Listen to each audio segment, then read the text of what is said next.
Would you rather have 50 grand or a bunch of forgotten subscriptions? Because right now, those £5, £10, and £15 a month payments might seem small, but over time, they could be costing you a fortune. I'm Heather, a qualified accountant and finance director, and I help women take control of their money to build real wealth. Today, I'm talking about something that's secretly draining your bank account.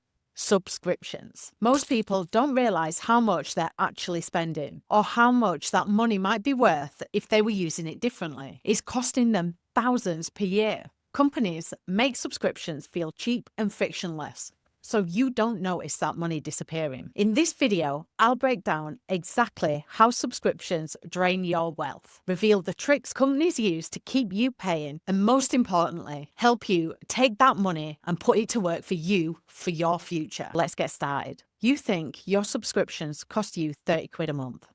I guarantee it's more. And the real cost is probably enough to make you sick. At first, they don't seem like much. A tenner for Netflix, 8 quid for Spotify, 12 quid for the fitness app that you swore that you'd use more. But here's the thing, those small charges, they add up fast. Let's do some quick maths. If you're spending 50 quid a month, that's £600 a year. Over 10 years, that's 6 grand gone. But here's where it gets worse. That's money that could have been growing and actually working for you. And that is where things get really interesting, because it's not just what you're spending, it's about what you're giving up. This is what's called opportunity cost. And it's something most people don't think about. David Back's latte factor proves that small daily expenses like subscriptions don't just cost you today. They cost you your future wealth. And in the Journal of Consumer Research, the impact of small recurring expenses shows that most people consistently underestimate how much their small recurring costs impact their long-term finances.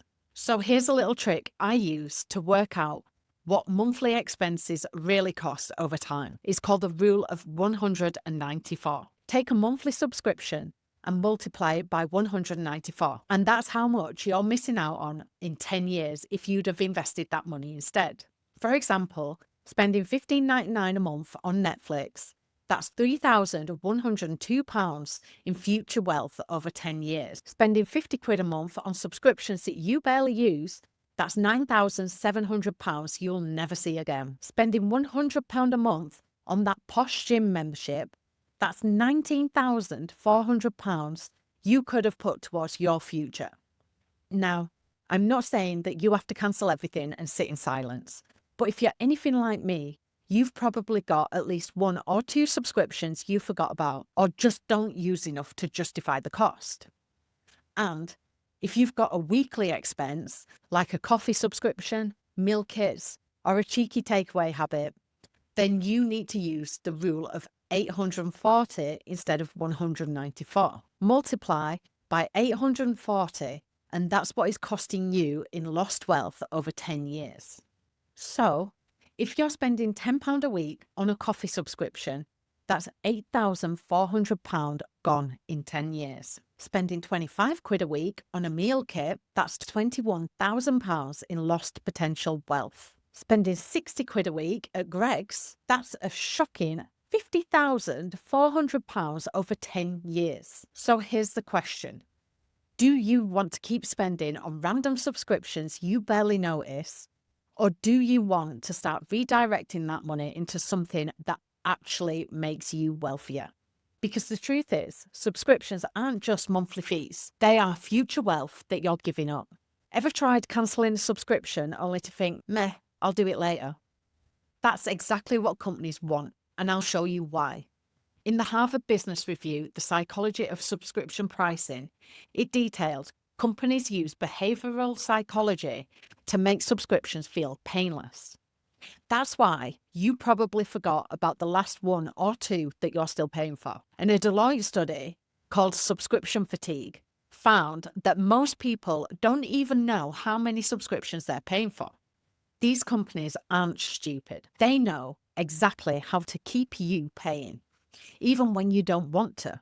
Let's break down their tricks. Trick number 1, auto-renewal makes it effortless. If you don't feel the pain of paying, you won't cancel. Ever notice They don't remind you before charging you. That's not an accident. Free trials, they're not free.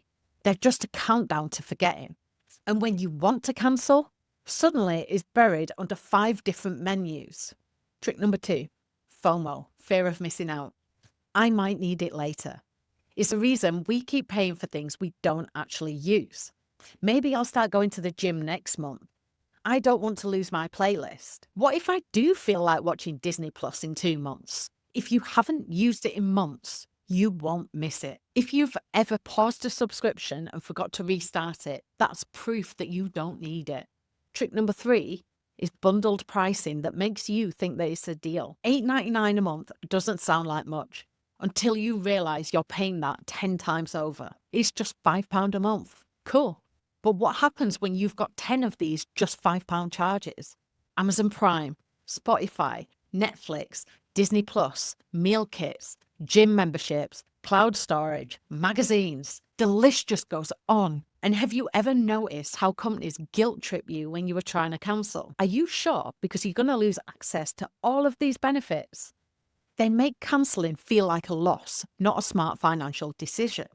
The good news is that once you know these tricks, you can fight back.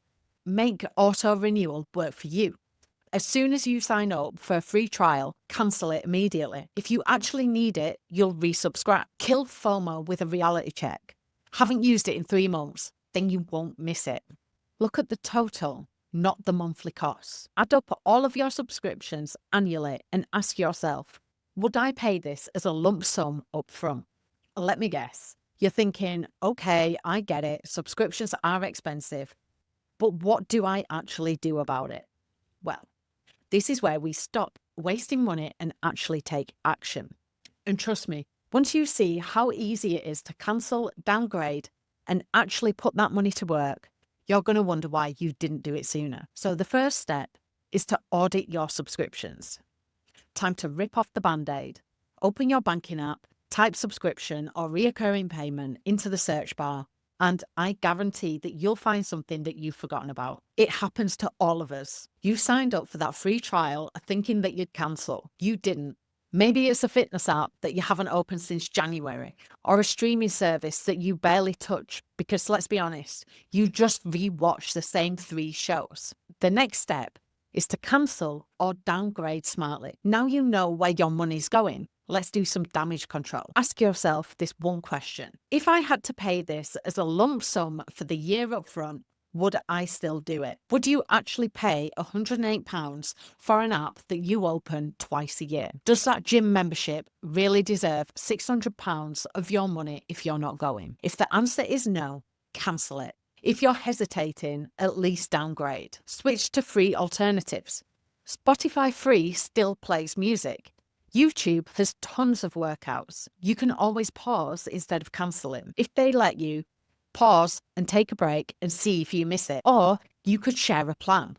Netflix, Amazon Prime, YouTube Premium. You might already be paying for something that your friends or family have. Step 3 is to move that money into wealth building. Here's where the magic happens. Instead of letting that money disappear every month, let's actually put it to work for you. Building wealth isn't about big wins. It's about constantly making small, smart financial choices. If you just redirect 30 quid a month, that's literally just one cancelled subscription, into an investment account, you could have over 25 grand in 20 years.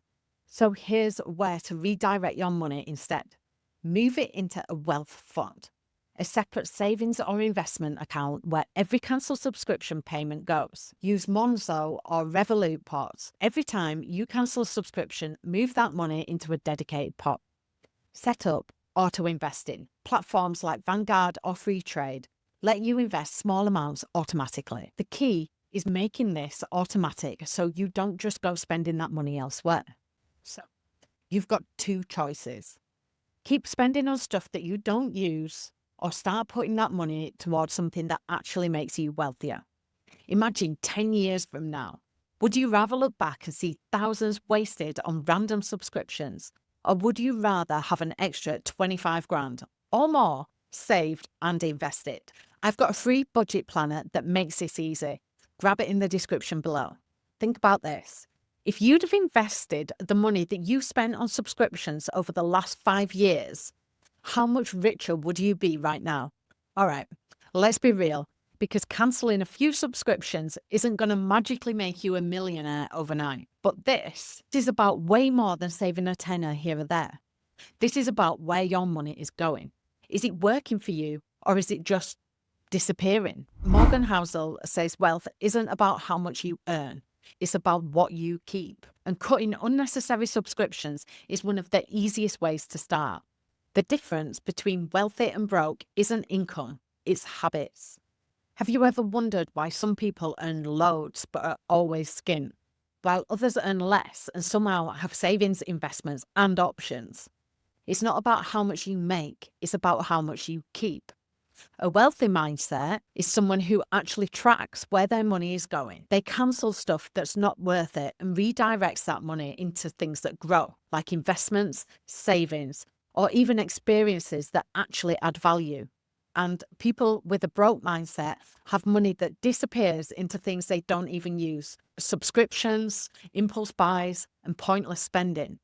They're always wondering, where did my money go? Instead of telling it where to go. I've been in both situations, and let me tell you, having control over your money is a million times better than seeing it disappear into things that you don't even care about. It's not about deprivation. I'm not saying you have to live like a monk and cancel everything fun, but if you've got subscriptions that aren't really adding value to your life, then why are they still getting your money?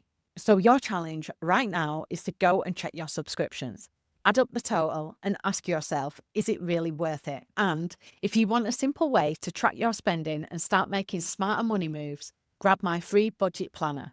It'll help you see exactly where your money is going and how to start putting it to work. Now that you've taken control of all your subscriptions, watch this next video about how to stop wasting money in other sneaky ways. It will save you a fortune.